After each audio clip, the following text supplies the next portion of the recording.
If you're a classic horror fan like us, you'll remember the spine-chilling fear of watching iconic movies like The Shining, Exorcist, and Saw. It wasn't just the stories that made these movies iconic, but also their actors, whose performances made the movies as memorable as they are today. So let's take a trip down memory lane and take a look at all these actors and what they're up to now. Starting with Tobin Bell, the Jigsaw himself. Ever wonder what game Tobin's playing now that he's wrapped his stint as John Kramer? You'll be surprised to know that he's played another supervillain soon after Jigsaw. Which one? Dr. Alchemy in The Flash. Remember when the show still made sense and Tom Felton made an appearance as Julian Albert Desmond, the archaeologist haunted by the Philosopher's Stone? Well, Kramer, Tobin, was the voice actor behind him who played his alter ego, Dr. Alchemy, and Savitar. Fans also suspected that he'll be a part of Spiral, a Saw movie, when its trailers came out, but only Tobin's picture made the cut. And that was a good thing, because that movie, yeah, it sucked. Sorry, Chris Rock. He's also got some pretty cool movies coming out soon, but the guy doesn't need to work a day more in his life because thanks to his career, he's got a net worth of $16 million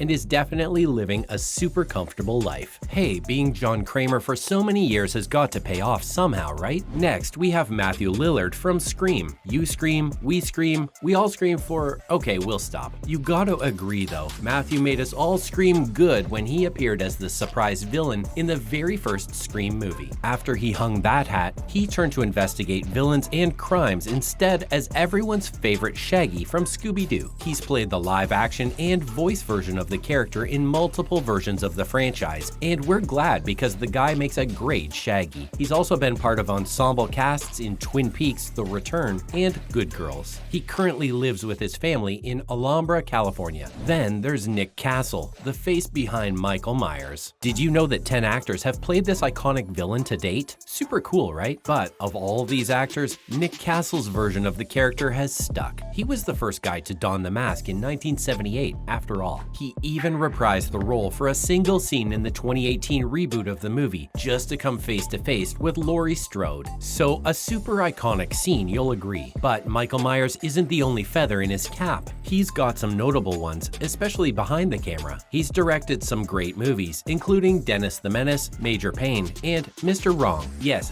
that rom-com with Ellen DeGeneres and Bill Pullman. Then we have our very own American Psycho. You don't need an introduction to the man behind Patrick Bateman, do you? The character may have been Christian Bale's breakthrough role, but his characters after American Psycho were even more iconic. His portrayal of Dick Cheney in Vice, Ken Miles in Ford vs. Ferrari, and Irving Rosenfeld in American Hustle are all noteworthy. But who are we kidding? We all remember him as our favorite Batman to date. And how can we forget his most recent stint as Gore the God Butcher? Seems like the guy's made for iconic roles, and we can't wait to see which ones he plays next. Where is he now though? We bet the $120 million actor's having a great vacation at his $13.5 million 8.5-acre ranch in Brentwood. If he's not shooting for his next movie, that is. Now let's talk about Adrienne Barbeau, the leading lady of the 1980s The Fog. She then went on to act extensively in the horror genre and has been known for her roles in 1982's Creepshow and Swamp Thing, and has been the iconic voice behind Tales of Halloween. Until recently, she's also been known for her contributions in the genre with American Horror Stories, Hellblazers, and Pitchfork. Next is Jack Nicholson from The Shining. Here's Johnny. Did you know that Nicholson actually improvised this line? That's how iconic the guy is, even more than his character in The Shining. And we've got to say, the name stuck to his career because shine he did, with even more iconic roles like Joker in Michael Keaton's Batman, Colonel Nathan R. Jessup in A Few Good Men, and Melvin Udall in As Good as It Gets. His career's been quiet for a while now though, but the guy's got a net worth of $400 million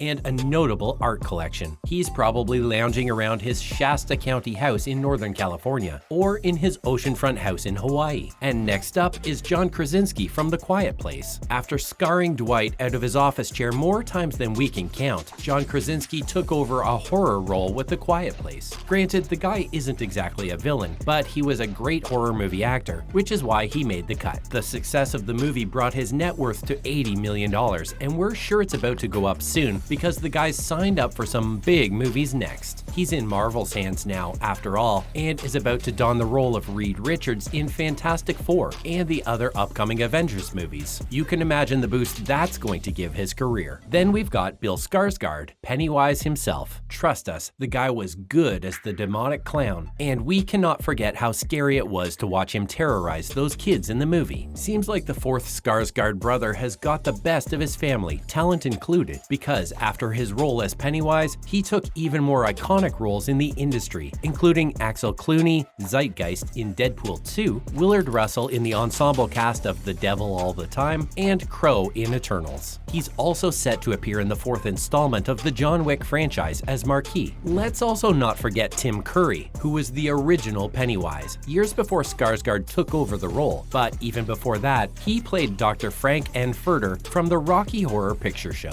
Guess the guy was made for creepy, iconic roles because he's even played Gomez Addams, the patriarch in the super popular Addams Family Reunion. He also played Professor Oldman in Scary Movie 2 and starred in more horror movies, including Ginger Clown, Ritual, and The Shout. In recent years, though, he's mostly been providing voiceover work for animated movies, maybe as a way of taking it easy after the stroke he suffered back in 2013. He deserves the rest after all that work, and the guy's worth $14 million.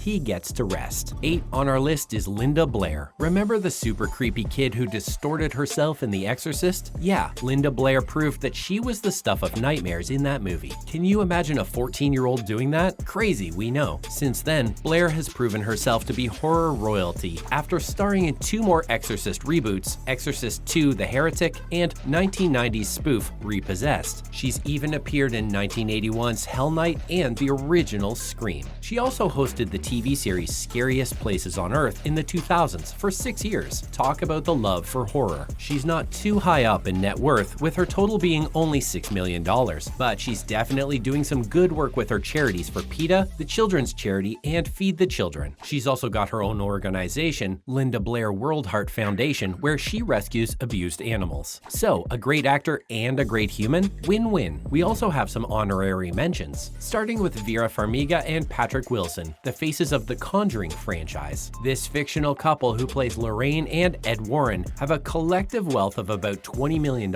and are rumored to be working on a 4th installment of The Conjuring, or its possible spin-offs. Oh, and speaking of the Warrens, let's also mention Annabelle, the real-life doll who's been a great inspiration behind the entire Conjuring series. We don't think we need to mention where she's at right now, but for those who don't know, she's currently encased in a glass safe at the real Warren couple's horror house. And now that we're done with our honorary mentions, let's move on to the final name on our list whose recent stint in a sci-fi series has got everyone talking about him. The guy who played the iconic Freddy Krueger, the witty villain with his sharp gloves and sharper tongue, became a household name in the Nightmare on Elm Street franchise, and no other version of the movie has been able to live up to Englund's portrayal of the monster. And you do know where you've seen him recently, don't you? Guys, he's our very own Henry Creel. Yes, it was Englund who played the older version of the remaining Creel parent has been tortured by Vecna. It was a treat to see him back on screen, even if he had gouged his eyes out, and we loved the little Easter egg the Duffers threw our way with his appearance on the show. And that's a wrap for this video. Which iconic actors did we miss mentioning in the video? Let us know in the comments below. Make sure to give this video a thumbs up and subscribe to our channel for more videos like this. See you in the next one.